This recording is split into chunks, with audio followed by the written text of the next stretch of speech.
Salut, c'est Pascal. Aujourd'hui, je vais te parler d'un sujet pas très sexy, mais ô combien indispensable puisqu'il s'agit de toute la partie de la création des pages légales et donc voilà, de tout ce qu'il faut pour protéger ton business contre des mauvaises surprises. Parce que voilà, si tu t'es lancé dans le milieu de l'entrepreneuriat, je pense que voilà, tu veux proposer quelque chose, tu veux ou alors tout simplement en vivre ou devenir indépendant avec ça. Mais bien évidemment, la dernière chose que tu veux, c'est avoir le stress de te prendre un litige et donc de penser à la somme qu'on risque de te réclamer qui va représenter plusieurs mois d'activité.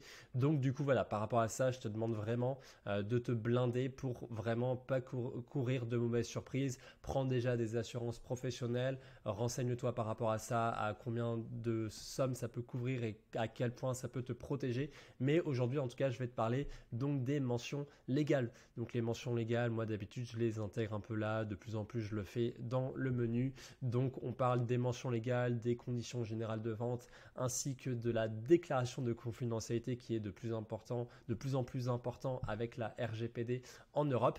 Et du coup, là, voilà, dans les mentions légales, moi, ce que j'ai toujours proposé dans mes prestations jusqu'à présent, c'est donc des templates qui sont principalement dérivés de ce que Shopify propose directement sur son site. Donc, c'est sûr que là, Shopify a fait des efforts pour proposer aux personnes qui débutent des templates qui font dans les grandes lignes les choses correctement. Donc, voilà, ça permet de se lancer. Mais après, c'est sûr que c'est pas une finalité en soi. Donc, quand tu as un business bien établi, je peux te conseiller effectivement d'aller un petit peu plus loin et je t'en parlerai dans la deuxième partie de cette vidéo. Mais en tout cas, c'est vrai que moi, quand je propose mes prestations, à chaque fois, j'ai mis en place finalement des pages qui ont voilà, une jolie mise en forme avec voilà, des titres en H2, des choses comme ça. Au moins comme ça propose une expérience client un peu plus sympathique que si le texte il était un peu en mode sans formatage quelconque. Donc au moins comme ça,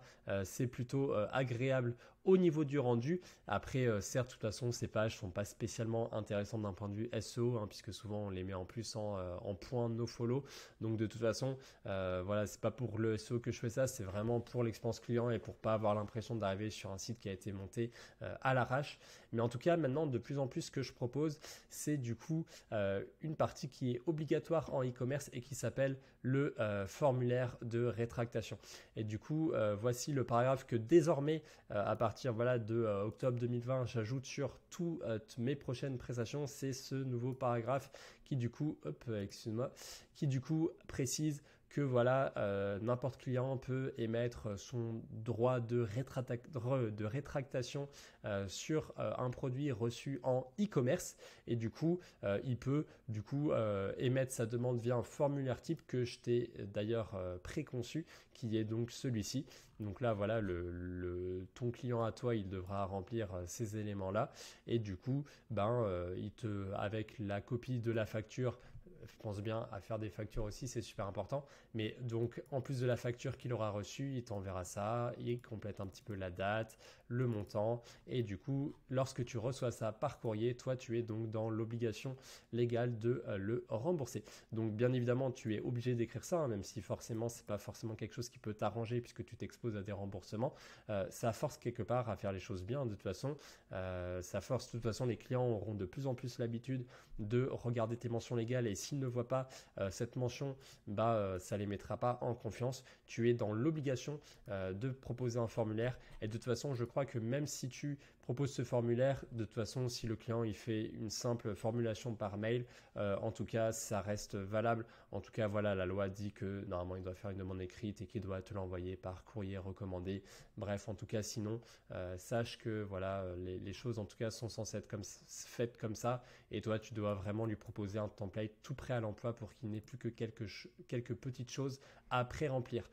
Donc voilà, en tout cas maintenant, moi je propose ça comme ça, c'est plus sympa. C'est vrai qu'avant, de toute façon, déjà sur mes sites de démonstration à l'époque, je proposais des formulaires de retour. Le problème de ces formulaires de retour, c'était que, alors l'avantage, c'était qu'ils étaient orientés, voilà, expérience client et que du coup, ils étaient écrits sur la politique de retour de mon site. Mais le problème, c'est qu'en fait, ils n'avaient pas une correspondance légale.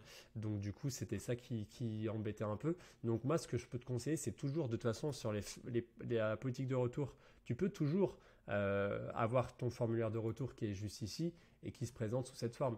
D'ailleurs, c'est quelque chose que j'ai toujours proposé dans mes prestations depuis 2 ans. Donc ça, de toute façon, tu y as toujours accès si tu passes par moi. Le truc, c'est que techniquement parlant, ce formulaire de retour, il devrait être proposé une fois que le client t'a envoyé ça et que du coup tu lui as répondu que ok, il était dans la légalité, que tu as accepté son remboursement et que maintenant il fallait lui proposer ce formulaire de retour. Mais du coup voilà, ne pas confondre, ça c'est pas la même chose que ça. Techniquement, le formulaire de retour est dans la continuité du formulaire de rétractation que aujourd'hui j'ai enfin ajouté dans mes mentions légales pour que l'ensemble de mes clients soient un peu plus blindés par rapport à ça. Donc voilà, en tout cas, tout ça pour te dire que voilà, Shopify ou moi-même dans le cadre de mes prestations, faisons le maximum pour proposer aux débutants e-commerçants qui veulent se lancer la maximum de garanties légales pour se protéger dans leur business et pour faire en sorte que les mentions légales qu'on écrit soient en conformité avec la législation en vigueur et la RGPD qui notamment est passée il n'y a pas si longtemps que ça. Maintenant, là depuis septembre 2020, j'ai été rapproché aussi par une société qui s'appelle Mercasafe et du coup Mercasafe propose tout simplement des documents, une suite complète de documents légaux pour un montant d'environ 379 € et du coup dans cet ensemble tu as donc les CGV, les mentions légales, la politique de confidentialité, le fameux document de facture qui est donc super important et du coup voilà, avec cet ensemble tu as en fait des documents qui sont complètement personnalisés.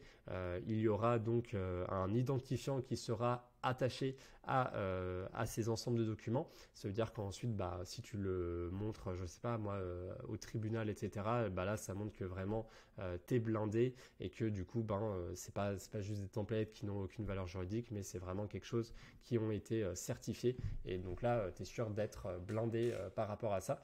Et donc, voilà, en tout cas, pense-y, je te recommanderais jamais de passer forcément par ces services au tout début quand tu te lances, surtout quand tu es un particulier et que tu n'as pas beaucoup de fonds. Mais quand ton business décolle, vraiment, je sais que c'est des choses qui sont un peu rébarbatives, qui sont chiantes, mais entre payer finalement 370 € et t'éviter après derrière de payer des dizaines de milliers d'euros de dommages et intérêts, tu comprends que la question est vite répondue, si je puis dire.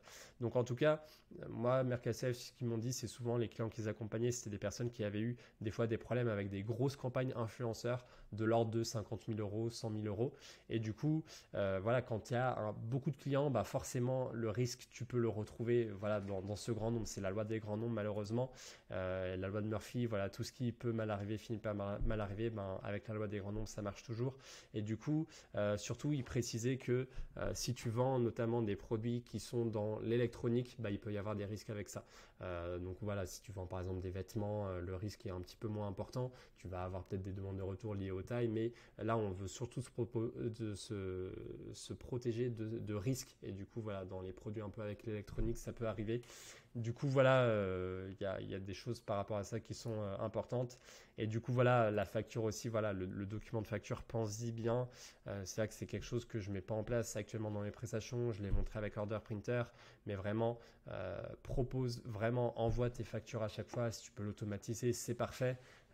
C'est quelque chose que moi je fais de manière personnalisée à chaque fois au cas par cas, mais vraiment les factures c'est super important, il faut bien les mettre à jour, il faut qu'elles soient légales par rapport à ton statut, que ce soit auto-entrepreneur ou SAS, SARL, etc. Est-ce que tu précises que tu payes bien la TVA? Il faut bien préciser le délai de rétractation qui doit être présent dans la facture, il faut préciser tes coordonnées, ton mail, ton adresse physique, etc. Donc bref, vraiment les factures, fais attention aussi. Et ça, c'est vrai que les factures, admettons si tu as un litige, des fois le document de facture tel que tu l'as toi, il peut être nullifié tout simplement parce que le document n'a pas de valeur juridique, parce qu'il n'a pas été fait suivant la législation en vigueur. Donc pareil, fais bien ça, les choses correctement, et une fois c'est bon. Quelque part, vaut presque des fois mieux le faire au début, puisqu'au bout d'un moment, quand ton business il tourne bien, que tu as 3 milliards d'autres choses à gérer, c'est pas à ce moment-là que tu commences à réfléchir aux mentions légales. Donc voilà, au début, lance-toi avec les templates de Shopify, mais une fois que ça décolle, n'oublie pas ça. En tout cas, message aux clients qui veulent un truc béton. si vous voulez passer par une prestation avec moi et que vous souhaitez avoir quelque chose de bien, n'hésitez pas à me préciser les services de Mercasafe et ensuite on mettra en place tout ça correctement. Voilà, en tout cas, j'espère que cette vidéo a été claire. J'espère que voilà, tu mettras en place ces éléments avec le formulaire type et du coup, n'hésite pas à me poser des questions si tu le souhaites, j'y répondrai en commentaire. En tout cas, voilà, n'hésite pas aussi à mettre un like en dessous de cette vidéo si elle t'a plu. Je sais que c'est un sujet pas très sexy, mais si tu savais, il est super important. On finit toujours par avoir des petits soucis au fur et à mesure que ton activité elle se développe. Donc vraiment, n'hésite pas à faire les choses, à en faire plus que pas assez dans ce domaine-là. Ça te sera jamais reproché. Voilà, et en tout cas, c'était Pascal de la chaîne e-commerce et web design sur Shopify. Je te dis à la semaine prochaine pour de nouvelles vidéos. Salut!